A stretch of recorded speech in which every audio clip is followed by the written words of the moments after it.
is Papa. Okay, we are live, and we have our granddaughter with us today. That's Greer, sitting on Melissa's lap right there. So if you hear some little, Say hi. Mackenzie. Mackenzie's on vacation right now, and we are grandparents watching Greer as we move along. I wanted to give just a little thought. Really weird. Every time spring comes around, we hit spring before most other places in the country, and it's like a change in the air. It's like a light goes on a lot of people's heads, and I start getting calls wanting to build, wanting to this, wanting to do that, and it's interesting how that works. As soon as you get, and you get that light bulb that goes off as you move up the equator. You know, as you get into the colder climates, and then the spring starts to hit there, and as the spring starts to get closer to Canada and all that, the light bulb goes on over the next couple of weeks as we get closer to spring or an early spring. And so a lot of people are thinking, a lot of people are ready. Some are just starting. And here's what I want to give an idea about, something to think about in your mind. That when you're going to build a home and you're planning to build a home, I was just sitting down with a friend of mine, and he wanted some advice. And, he's actually a general contractor, and he has never built a home from foundation up. He's just a remodeler. He does repairs on decks, things like that. But his wife came to him, and his wife says, "We need to build a home. It's time. We need to build a home." And he's a little bit skittish about it.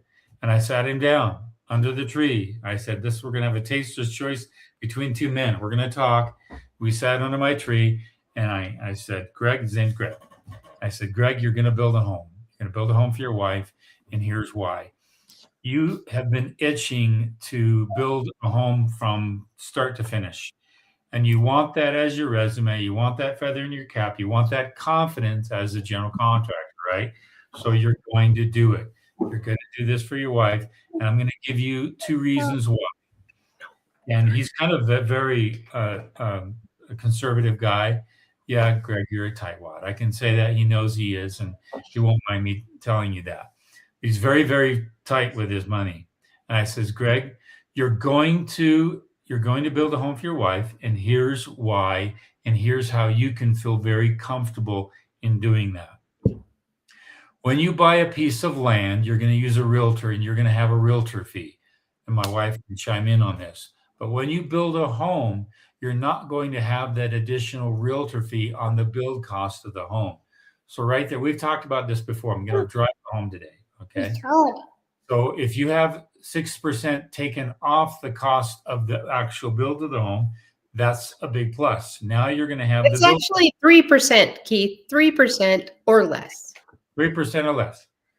So now you have the builder fee. That could be at the low end 10%. At the high end, it could be 23%. So imagine taking, let's say, 16% off the total cost of any market rate home you see out there. Just go out there in the market, all right? And if you can match their costs dollar for dollar or come close to it, you can take off 16% of the cost of that home without doing anything yourself. And I had to reiterate, I know you're a DIY expert. I had to tell this to my friend. I says, just do the things you really, really want to do, the things you know how to do. The rest you can sub it out. Now, if 16% savings is not good enough for you, I'm gonna shake your head. That's good enough. And so he got confident. He felt like he could do this. And that's the way I tell a lot of owner builders. And my wife and I just had lunch with some bankers today, and they don't lend to owner builders. Why, honey? I'll let my wife explain why they don't lend to owner builders. Well, in their experience, they were saying that they were taking too long because they were trying to do too much, and they couldn't get enough subs to come and see them. Mm-hmm. You can finish it. Okay. Yeah, and it's the reasons why I tell all my owner builders, call yourself a builder, not an owner builder, just a builder from the get-go. Get an email that looks like it, get a little logo that looks like it.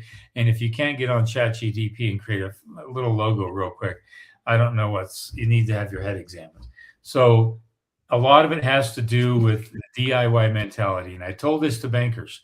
I says, I've seen owner builders in two different categories. One category is they really want to maintain the quality. They really want to build a home with their concerns and ideas and value that they want to put in the home. They don't necessarily want a need to financially, although it's a big plus and it gives them the added finances to do extra things they really want.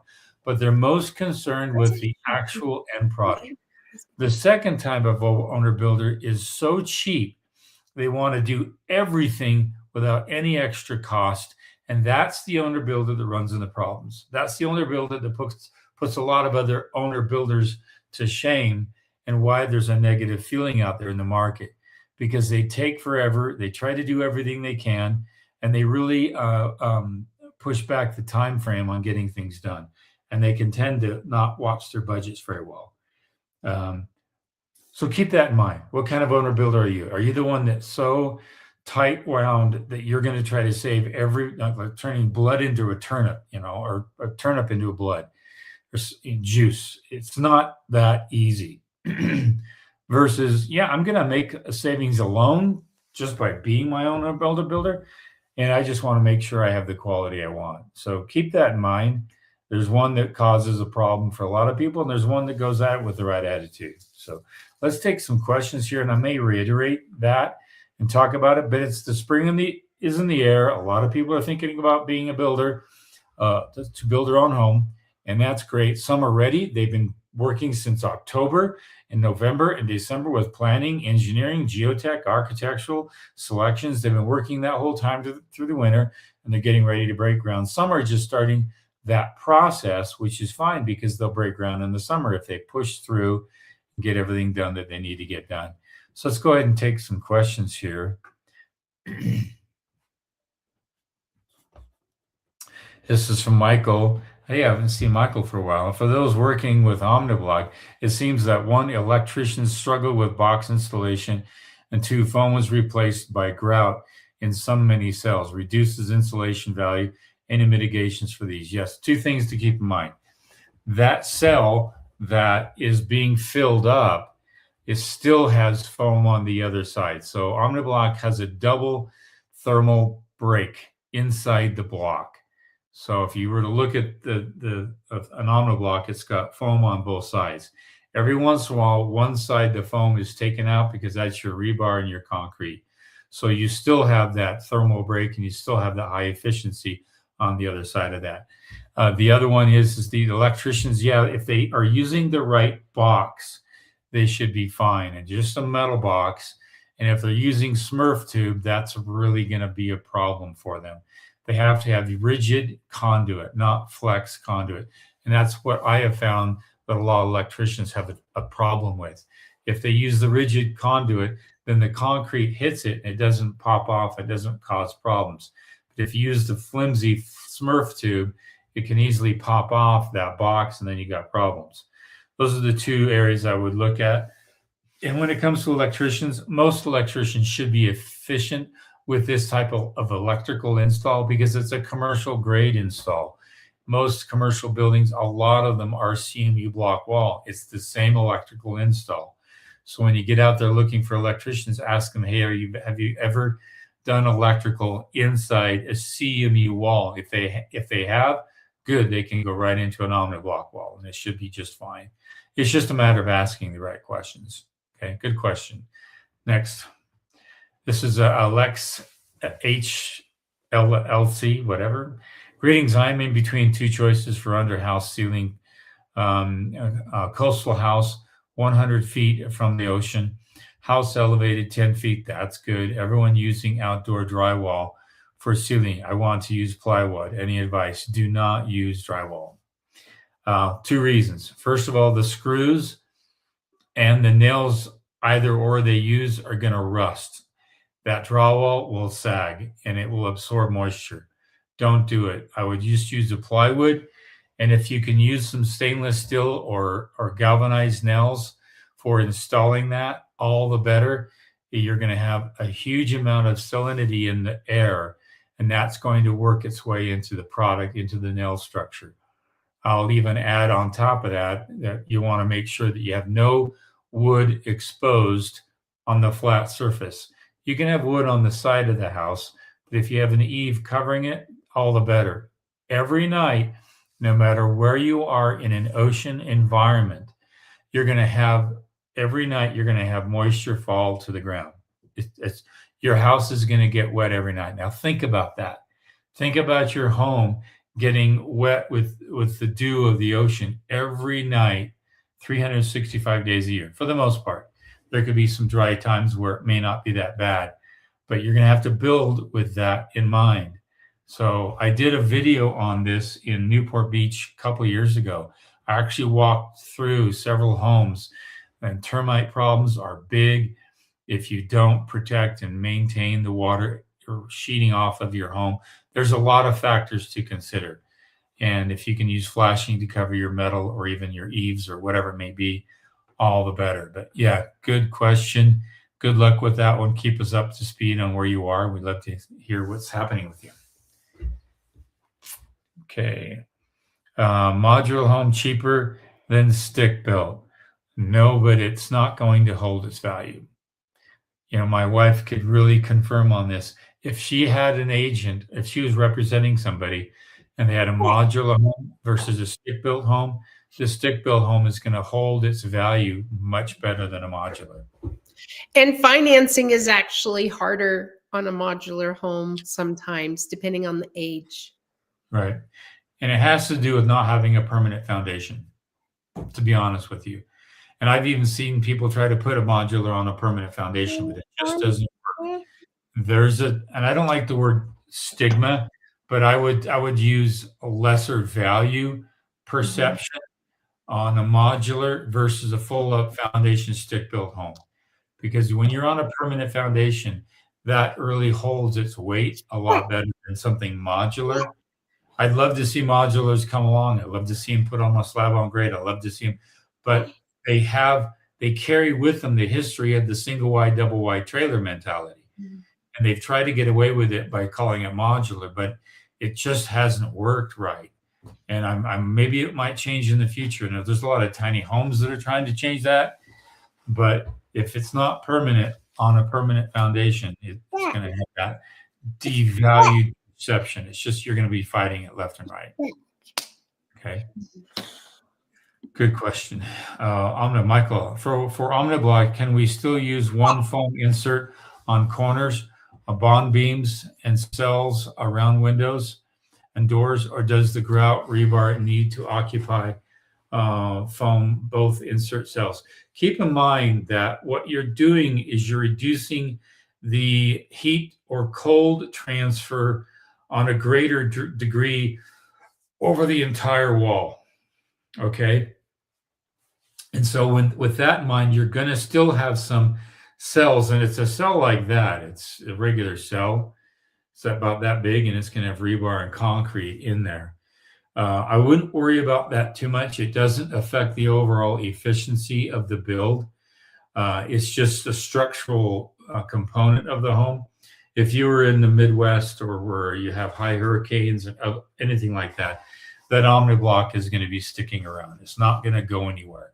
You may have some problems with the roof, but the whole foundation, it's in the whole wall structure is really, really solid. So you're eliminating a major, it's like windows. Okay. We could say the same thing about windows. Oh my goodness, that's only about a half-inch thick.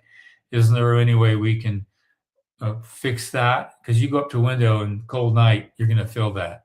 So windows are the biggest culprit for losing energy. Remember, heat chases cold. So during the wintertime, if you got a cold window there, the heat's going to constantly change that.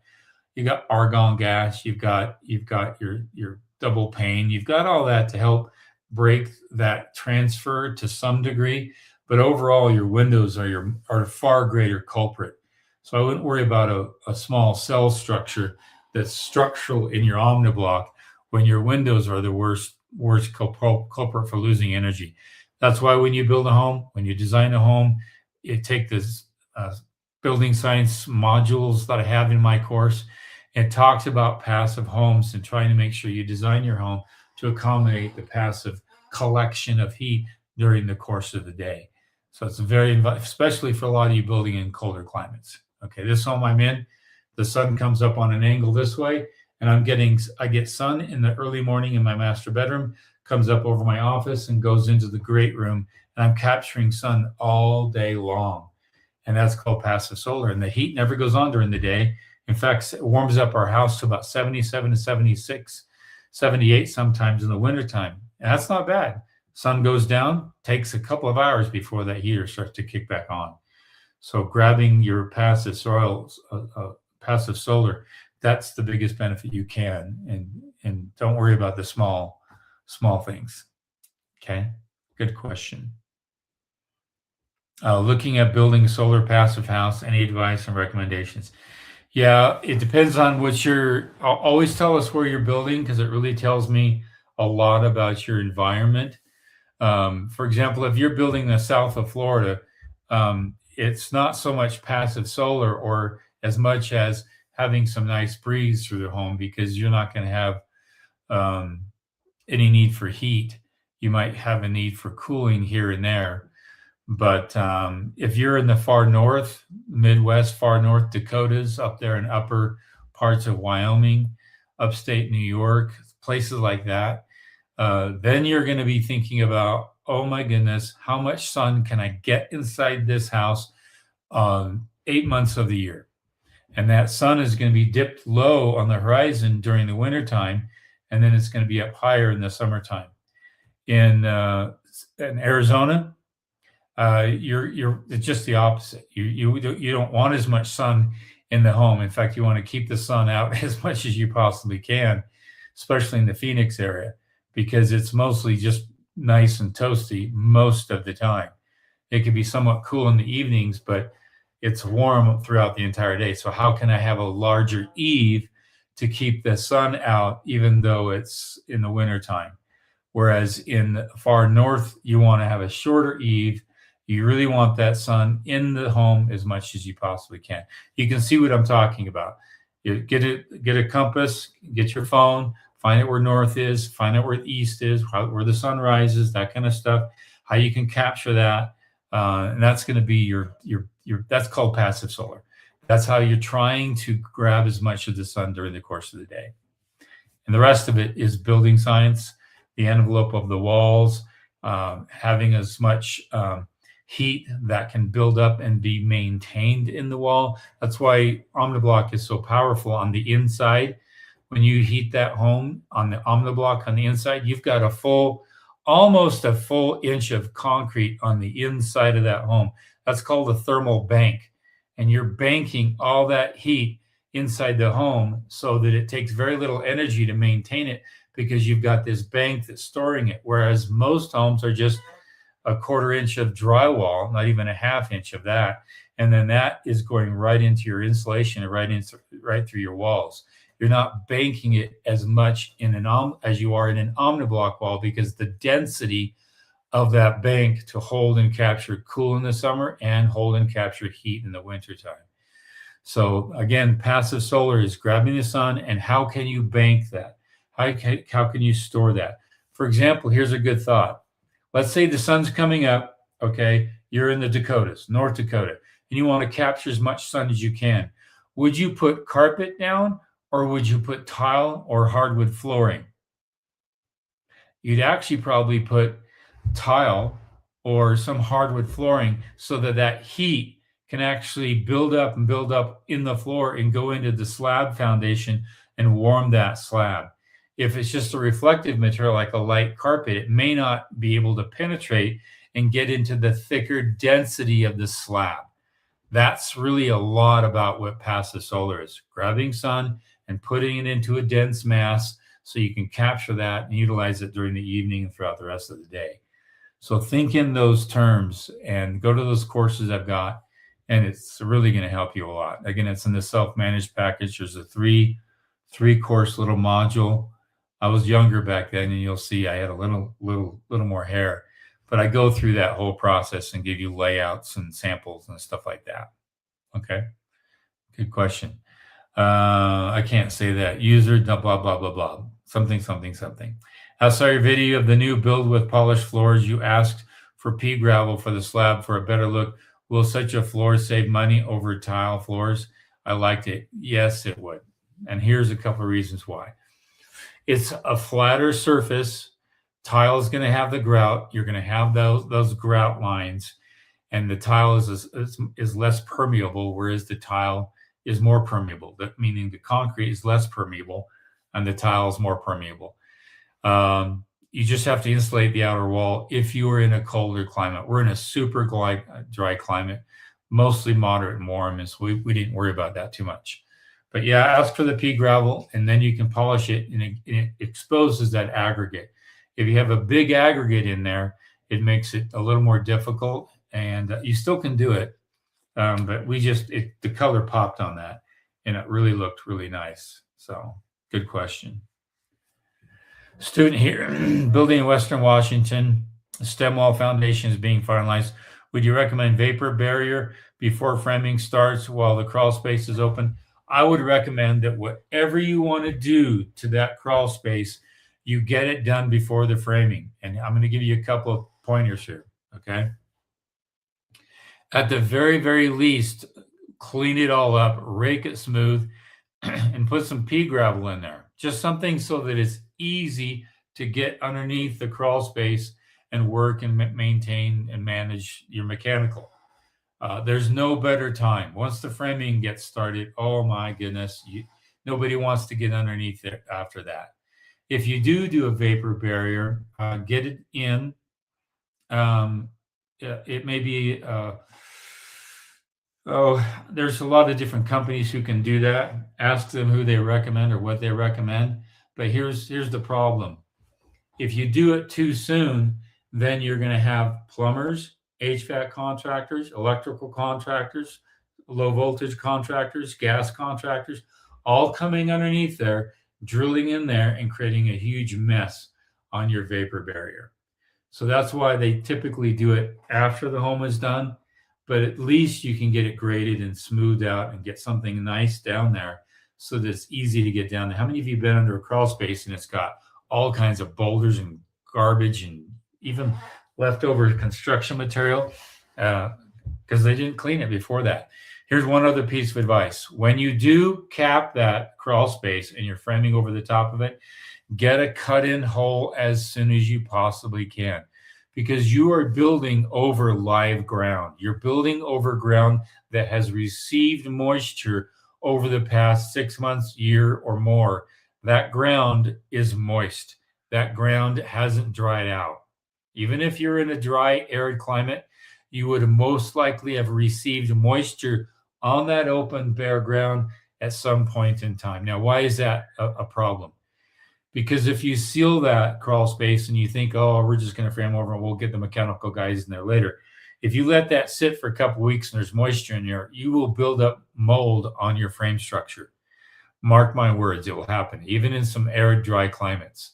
Some of the worst nightmares I've seen are framers who frame over a stem wall and they don't cut in for an access panel soon enough. And as a result, there's no way to keep it arid and dry in there. So I could tell you multi-million-dollar mistakes that were done because builders didn't cut that in, and the clients found out about the mold, and it was not fun cleaning up. So I'll say no more. So good question, really good question. This is from Marceli Marban, Eminem. Do you recommend sealing the OmniBlock walls in the shower that will be exposed to water? Yeah, just you put some Red Guard on there. You don't want to put Dense Shield, which is the drywall equivalent. Just ask your tile guy if he can do some Red Guard on there. He'll know what that means. There's other products you can put on there. That's just a good thing to do because concrete's porous. If you constantly take a shower in there, that moisture can work its way over time, and then you could build up moisture on the other side of the first wall of that block wall. So yeah, they're going to want to seal that up. Okay, good question. Yeah. Okay. Analog, digital 53. Okay, I like that. We are currently in the pre-drywall stage. Some of our walls have plywood sheathing installed for shear wall support. Okay, some of our walls have plywood sheathing installed for shear walls. That's fine. You're just going to drywall right over it. That's all. Just drywall right over it and you should be fine. Okay. On those walls, we plan to finish them with either tile or plaster. Should the tile or plaster be installed directly over the plywood, or should drywall be installed over the plywood? Do some dent shield drywall. It's a specific drywall for keeping out mold buildup behind drywall or even behind the wall. You don't want to have, because again, concrete's porous, and if you're putting water up against tile in those grout sections, it's going to work its way in to the plywood, into the substrate framing structure. You don't want that to happen. So you want to stop. You want a stopgap. And you can put dent shield in there that will help, or you can put red guard in there. I would typically put dent shield, which is the drywall equivalent, and then red guard it too. And you have that protection. I'm going to tell you, a lot of people get away with not doing the right things when it comes to showers. And if you have a family and that shower is being used 3 to 4 times a day, it has very little time to dry out. And when it has very little time to dry out, that's when things can build up. Okay. Now think about that. If you think the shower is going to get some heavy use, you're going to want to make sure you have the proper protection on that shower. And it will be a lifesaver over time. It will make your shower last much, much, much longer. Okay. Good question. It's the MK2209. Okay. I put hydronics in my slab. Slab is 24 by 30. Have been considering adding a solar hydronic panel in my PV array. I'm in central Missouri. Do I need to plan for a place to dump heat midsummer? That's a really good question. You're pulling heat out in it in the summer is what I'm understanding. So I wonder if there's a heat pump exchange that could remove heat in a liquid form and take it and expel it outside. That's basically what a condenser unit does. The condenser actually pulls the heat from the inside, cools off the inside. The heat is captured and it goes into a condenser and it's expelled on the outside. I'm wondering if they could do the same thing with a liquid. That's a good question. I'd have to find out. I'm almost certain they could do it. I just haven't seen a technology yet that's designed to handle that. That's basically what a Volkswagen Beetle Bug used to be. Those Beetles were oil cooled. So the oil was expelled to the outer perimeter of the engine and through the coolant system. And as a result, it would dry, the air would blow over it, cool that extremity, and then the oil would be taken back into the engine. It's kind of like the same thing here, kind of a smart heat pump, but moving liquid heat out to cool off and then back in. I don't know, talk with an HVAC contractor. That's something I'm going to ask my contractor next time I see him. Good question, though. Thanks for the great explanation. I'll pass the solar home. I'm in Canada. Very cold winters for 2 to 3 months and hot summers for 2 to 3 months. Which heating type would you suggest for slab foundation? Really good question. First of all, you're going to want to have your heat coming from below, not from above. If I'm building, I build in 2 temperate zones. So if I'm building down in the desert and St. George, then I'm going to have my heat from above come and try to heat the room during the winter. If I'm up at the high elevation, which is a colder elevation, which is where you are, you're going to want to heat the airspace from the bottom up. So if you are in slab on grade, it might not be a bad thing to do all your forced air underground. I don't know what your soils are like. I don't know how rocky it is and all that. but that might not be a bad solution. Or you actually put a heating element system inside the slab. I'm not a fan of that model because if you ever move a bathroom or if you ever try to do anything in the foundation, you cut that, the entire system is toast. That's why I'm not a fan of heating systems inside the house or inside this slab. Even the floor heating units that I've seen that are all built in, it just makes remodel and changing of your mind later an absolute pain, literally an absolute pain. I'm more interested in forced air. We know where it's coming from. It's never going to be a problem. If you have to cut into the foundation, fine. You pretty much have to avoid those vents, which go down straight, and you have plenty of room to do things. So that's why I've done several videos on this. I did a home up in Cedar where I did an underground forced air. It worked out great, and they're a much colder climate. Talk with your HVAC contractor. A fully encased PVC underground forced air system. That's my bread and butter. That's what I would choose if I was in a cold climate like you. But check it out. Ask around. See if they're interested in that. I saw your video about designing a home for future additions when the budget is tight, like a future casita. When would you recommend that versus just building within your budget and selling later? Trying to think here. I just finished a home. Go to my YouTube channel. It's the home that just came up. We finished it a week ago or whatever. It has an ADU built into it. It actually has 2 ADUs built into it. Now, do you think it's more valuable to resell a home with more square footage or to resell a home that's got a built-in monetization revenue source in the home? I'll ask my wife to give some feedback on there. If she was representing clients, which would be easier, to sell a home that's a new home that also has a built-in rental, or just sell a home that has more square footage? Which one would market better? The rental. If you could rental, because the lenders have programs that if they know that there's a rental, they can add that income in. Mm-hmm. And so you can qualify for more. Yeah. Yeah. I'd go that route. If it's in your budget, just build it out. Yeah. If it's not in your budget, you can't build it out. Well, here's something to think about. In most jurisdictions, all you need is a functional bathroom and a functional kitchen. You don't need to finish everything else off. I'm the kind of guy that loves to go for the most shell that I possibly can. I go for that. I'm pushing for the biggest shell that I can to meet the most efficient needs of the family or future they could ever imagine. But once I go for that shell, I start to back off on costs.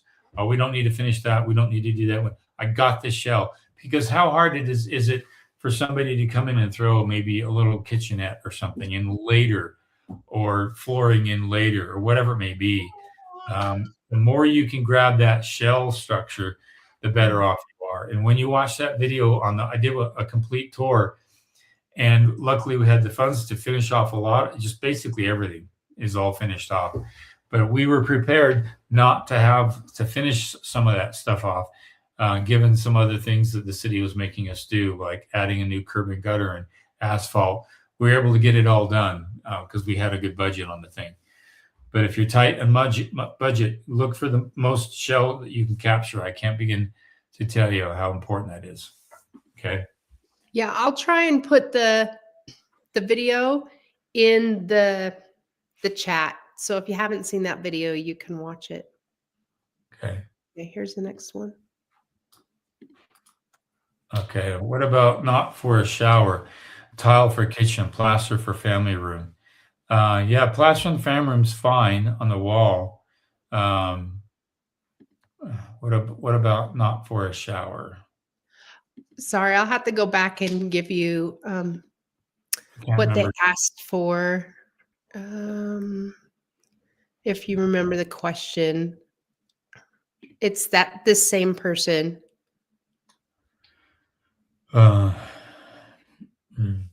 Should I tile or plaster? Well, Plaster is the same thing as drywall. Basically, it's tape and texture. But inside the kitchen, you'll want to plaster that wall because how else are they going to put the tile on the wall? They need to have something. And so what they do is they put a thin set on that. It binds to the tile, and then they can put the tile, binds to the wall, and then they can put the tile onto that. So you don't need to do the red guard. You don't need to do that, especially if you have a backsplash. So if you have a backsplash that goes up 4, 5, 6, 7 inches, any water that hits, it's going to hit the backsplash. You're not going to really affect the tile on the wall itself. So you don't need to protect that as much. Now, I think that's what you're talking about. Okay.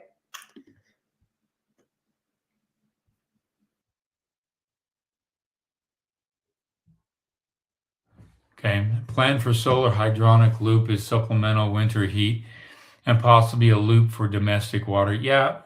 What you're doing is you're capturing the constant temperature at a certain depth. So if you go down 6 to 8 feet in that range, depending upon where you are, you've got a constant temperature. And in fact, it's closer to like 65 degrees or thereabout, which is really warm when you think about it. I've got water that comes into my home and it's much colder than 65 degrees. So if I had it run underground, then I'm putting less stress on heating. And as a result, I'm less cost to heat that water. It's the same thing here, hydronic loop, supplemental winter heat, where you're actually grabbing some, like if it's minus 30 degrees outside or some crazy teens degrees, and yet it's 65 degrees at 8 feet below, you're going to go grab some of that 65 degrees out in the basement or down below, bring that in and help offset some of your costs. So it's like he says, it's a supplemental winter heat. It's not a full winter heat. It's just a supplemental one. And yeah, it's not bad. They do that with water too. Take a copper wire, copper pipe that's highly conductive, run it through the ground several hundred feet, bring it back. When it goes in, it's cold. When it comes out, it's semi, lukewarm or just a little bit on the cold side, but not super, super cold. So yeah, you just have to weigh the cost on that and figure that out. But good question.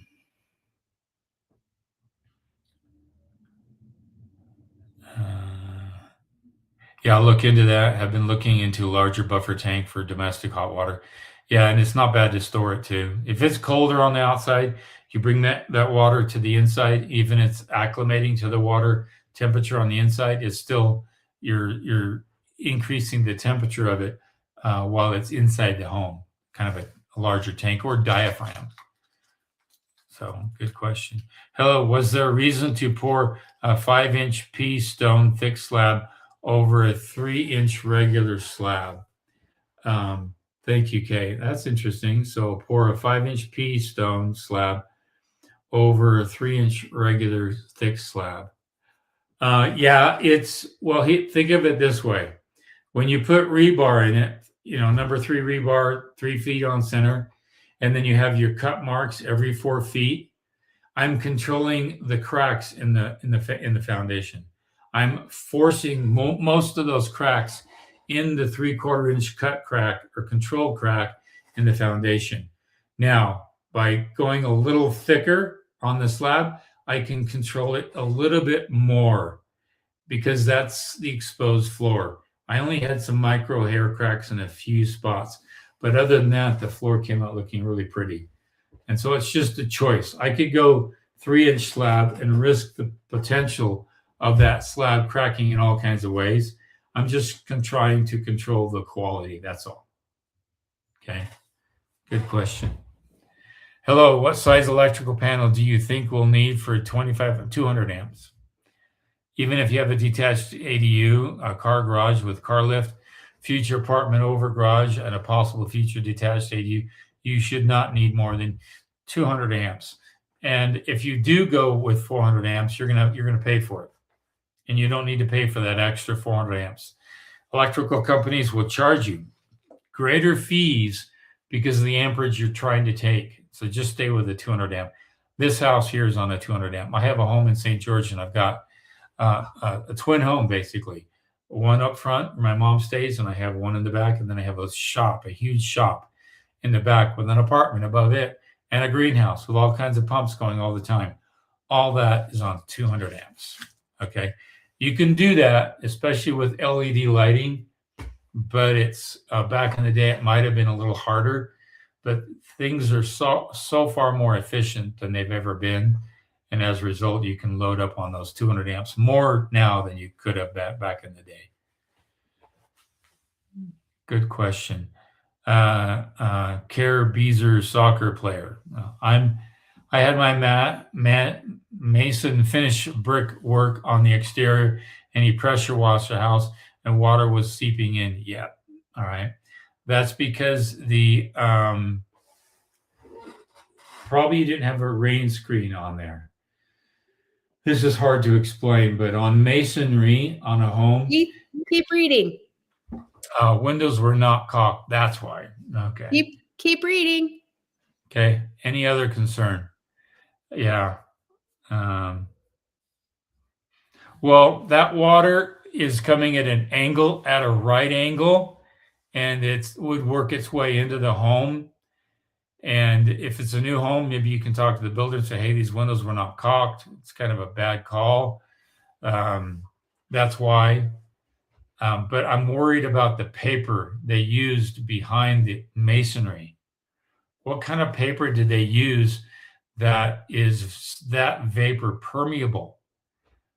Typically, it's a double sheeted tar paper, which doesn't have that permeability to it. It just gathers on the outside of the paper and works its way down to the J channel and weeps out that way. So I'm concerned about the actual structural material behind that rock wall. And if they did do a scratch coat, if you know what a scratch coat is, it's paper, wire mesh, and some concrete put on it. It's got scratches on it, so you can bond and put a masonry product to it pretty easily. If they didn't put that paper behind that wire mesh, then water is working its way right through. But I think it's getting through your windows. That's where it's coming through, and it's leaking out that way. So somebody didn't install your windows right. Good question. I had my plumber, this is from Care Beezer, soccer player. I had my plumber tie our septic discharge pipe into our main sink water line, and he said, can't read it, there was nothing to worry about. What do you think? So I had my plumber tie our septic discharge pipe into our main sink water line, and he said there was nothing to worry about. I'm trying to figure out why you would need the main sink water line. You mean the drain line? If it's the drain line, not the actual water supply line, and it's the main line, you'll have a P-trap that will come up before that sink. So any fumes from the septic discharge or anything won't work its way up into the sink. I think that's what you're talking about. So it can't get up. The fumes can't get up because of that P-trap. But that's if I'm putting it together the right way you're talking about. So I hope I am. So good question. Any experience putting a makeup air system in for a larger range? Any concern putting that up high in a vaulted living room area? You don't want your makeup that area that high. All right. You are talking about incoming air, not exhaust air. So if your exhaust is above the furnace or above the stove, your makeup air needs to come in underneath that, somewhere within a close range. So typically makeup air can come up underneath the stove, work its way up through the stove or somewhere else for that makeup air, and the ventilation is above that. It's the same thing with the sauna. I'm building a sauna now for some clients, and the makeup air, the clean air intake is low, down below the heater, in fresh air that way, and then it expels just a few feet high above inside the sauna on the opposite wall. So makeup air typically has to be lower than your exhaust air. So as long as you do that, you should be fine. Okay. Question on permit. I had my permit Red line today, what's the best method of getting plan revised? The city is saying it needs an engineer now because it wasn't complete at submittal. If you don't have engineered stamp plans, you'll need those. That's probably what they're asking for. I don't know where you're building. Again, tell me where you're building. It kind of dials me in a little bit. This is Arizona. If you have any recommendations. Yeah, Arizona is kind of a stickler. They have a lot of requirements for building down there. So yeah, if you don't have a stamped engineered plans, you'll need those. And then your architect should be on the dole for making the corrections needed on the architectural plans. Okay. But do your architectural changes first, then have him send the updated plans to the engineer, and then the engineer can make his corrections if they need to, and then you submit the new plans. Okay. Okay. How much is a normal price for permit fixes? Oh, should be part of the price. The architect should do the site plan, elevations, all that, and they should get it done as per the price unless they have it stipulated otherwise in their contract. Just ask them and find out. There was an ice and rain barrier, but no weed poles at the bottom of the wall. What wall are we talking about? Rain barrier. The walls with the leaks, the power wash. Oh, they probably didn't put any J channel at the bottom of that wall. And so as a result, when water works its way into that stone structure, it usually hits a J channel at the bottom, and you have at least a 3/4 inch gap between the J channel and concrete, or at least 4 inches between the J channel and the grade, dirt grade. That way water seeps its way out. Keep in mind that J channel that's holding the stone, that's the bottom structure of your masonry product, that weep hole needs to be below the foundation level. Meaning if you've got your stem wall here and your frame structure on top, that J channel has to be below that. So if water does work its way down, it's below the foundation and it weeps and hits the ground like that. But if it's above that, then that water can literally weep and work its way into the substrate, into the framing structure of the home, which is why I always tell my guys to make sure that that J channel is below all that. Okay. Hope that helps. And the code is 3/4 inch or thereabout. If you have a slab porch and you've got stucco or stone, you need to have at least a 3/4 inch clearance so that air and water movement can take place under that area. Okay.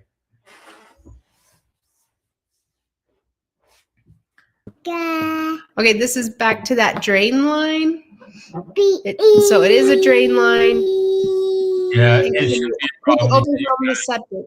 Yeah, you've got a P trap right there, and that shouldn't be a problem. They're all going into the same place anyway. All that water and all that waste is going into the same place anyway. So as long as you have a P trap there, you're fine.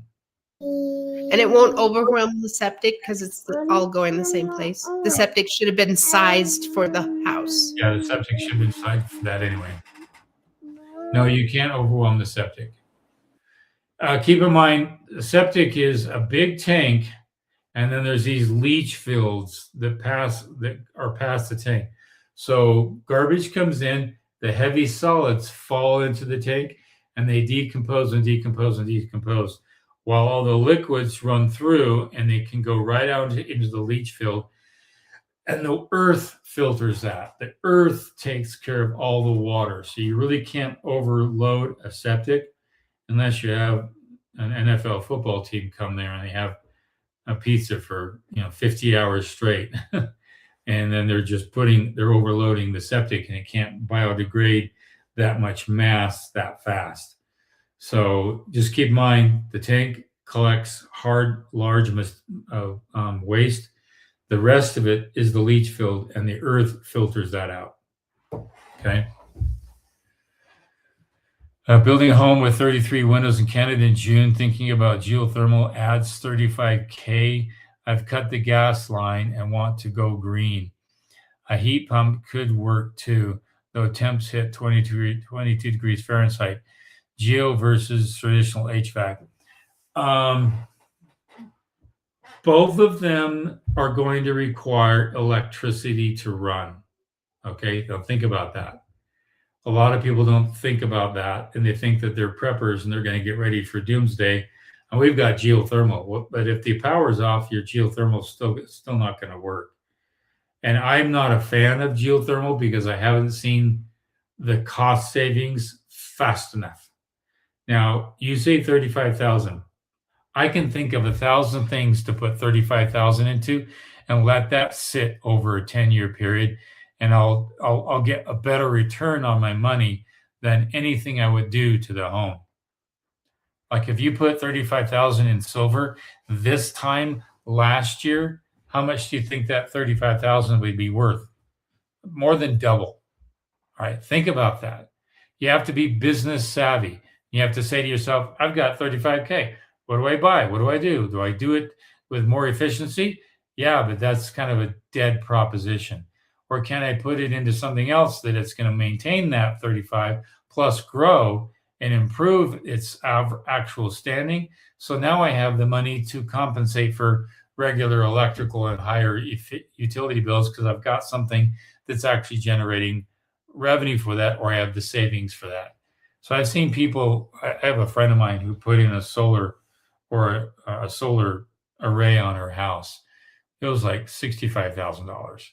She won't see the benefit for 15, 20 years. And she realizes that, but she wanted it anyway because it has a battery pack. And the battery pack allows her to have power when everything else goes to the toilet. And she just likes that peace of mind. And so you can pay a heavy price for a peace of mind, and it can be very expensive. Me, I'd rather just go buy some gold and sit on it for a year and do much better, especially in the economics today, than putting into that. So it's just my comment. I hope you take it the way you want. Okay. If I'm doing a duct mini split system, what is the best way to hook up a strain to my plumbing system so we don't get smelly air in the attic? There's a condensate line that can just go right inside that line, and it's all sealed up. And that, if they can do that, all the better. If they can't, and it's just dropping into an open air thing, does that open air drain have a P trap down below? So you can fill it up with the condensate drip, but you're not going to have any fumes. So either it's got to be sealed directly into the pipe, or there's a P trap that keeps the fumes from coming out. It's got to be one of those two. More than likely, if you can take it directly outside, let it do its thing outside, all the better. But if you don't have access to outside, find a way to put it inside. And some codes require that. Okay. Find out what your local code is. Hi, Keith. Any thoughts on Studer vents? The Studer vent is in the event that you can't take a vent up through the roof. If you can't take a vent up through the roof, then you vent it inside.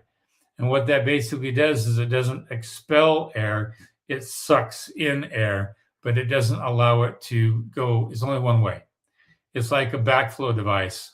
In a garden, you don't want to have chlorinated water being, that's fertilized, backflowing or backtracking into the water system. It's the same design. A Studer vent just allows for air to move one way, and that's sucking air into the pipe so it drains properly. And I've used them a lot, believe it or not. Sometimes if I have a shower down here and I have a massive open space upstairs and I can't get that vent all the way up through all that open space, let's put a Studer vent in. So it works out. It's fine. They're very popular. Mama. Okay, this next one has multiple, so just keep reading, okay? Okay. For baseboards, I'm using 1x7 pine. Should I go with MDF instead? That's the question. pre-primed on the 1X, 1X.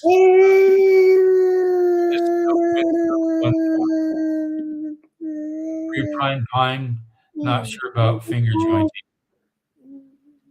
I would go with the MDF.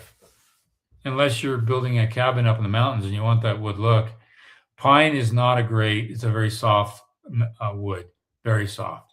So when a vacuum hits it, you're going to see the dents. The MDF can handle it a lot better, and it's smoother. And based upon the designs you have, you can get any design you want. And it's not going to bow. It's not going to pull away from the wall. It's going to be a stable force, especially when it's pre-primed. With a lot of other wood products out there, especially pine, it's just going to do its thing.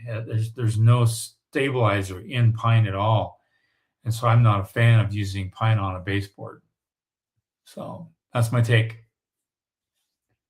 Okay, a couple more questions and then we'll get going here. This is from AK Fisher 508.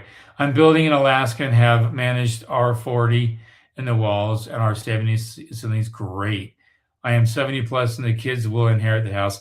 I'm spending dollars now so their heating costs will be minimal in the future, which is futu. I commend you for that. I think that's invaluable, mainly because you're in Alaska. The cold is so insane that R40 in the walls and the R70 in the ceilings is going to be a real plus for them over time. And it's almost like in a situation like that, I've seen some research where it was so cold, they just ran a hairdryer just to heat up everything to offset some cold when there's very little money for full heating of the home. But it only works if you have that thermal envelope that's really keeping in a lot of that energy inside the home. But I love thinking like that. My entire house here is wrapped with 1.5 inches of mineral wool, which is an additional R6.32 or so, in addition to the R30 I have in the walls. So I've got an R36 wall, and people just don't think like that. I think like that because I love insulation. I love it, love it, love it. The more insulation I can get, the better I am. So great. I commend you for that one. I've heard that MDF is the stuff that can lose shape when it gets wet versus real wood. Yes, that's true. Okay, so the Windsor, Brady's like, are you familiar with the Windsor one? No, I'm not. Okay, so the Windsor one product, that's a difference. There's some product that's a mixture of wood particles and PVC. And it's basically a PVC product, but they build it for the outside.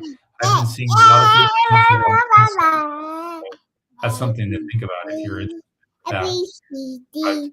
But, even wood will absorb moisture, to be honest with you. If you can install that baseboard so there's a little bit of a gap between the baseboard, like a 1/4 inch between the baseboard and the tile, then that should help substantially. I wouldn't try to take it right down flush. Have a little bit of a gap, and that should help out to keep it aired out and not absorbing moisture. Okay. We'll take 1 or 2 questions because I've got a meeting I've got to get to. Building in Canada, very large windows. The vinyl guys say guys can't do it. I'll tell you why. So I have to go with either fiberglass or aluminum.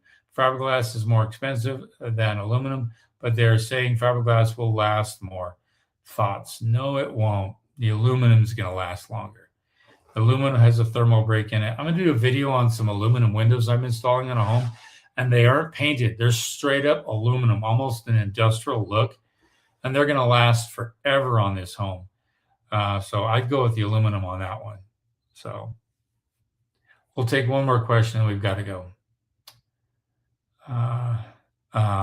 Alexa, thank you for all your expertise. I'm fully remodeling my house. We'll try to take your advice and not do all the work by myself like I did in last 3 times. Yeah, don't do it like you did it last time 3 times. So let's just do one more question. I think Brady had something to say. Windsor one is what's used in high-end multi-million dollar homes here. It's pricey, but good. It's Keith said, go pine and easy, but that can also easily be repaired. Yeah, true. Very good. Okay, everybody, we're at the end of our hour. Thank you, everyone. We'll be here again next. Hi, Kinsey. That's not my Kinsey. That's little Kinsey. That's Greer. We'll be here next Thursday from 5 to 6 p.m. Mountain Standard Time. Have your questions ready. Have your question ready. Go to howtobuildyourownhome.com. The link is right there. You can contact the instructors. Send me a question. I'll print it up and I'll answer that question first. Luckily, we didn't have any questions today. We have a ton of questions from regular students. You guys take care, and we will see you guys next week. Bye-bye.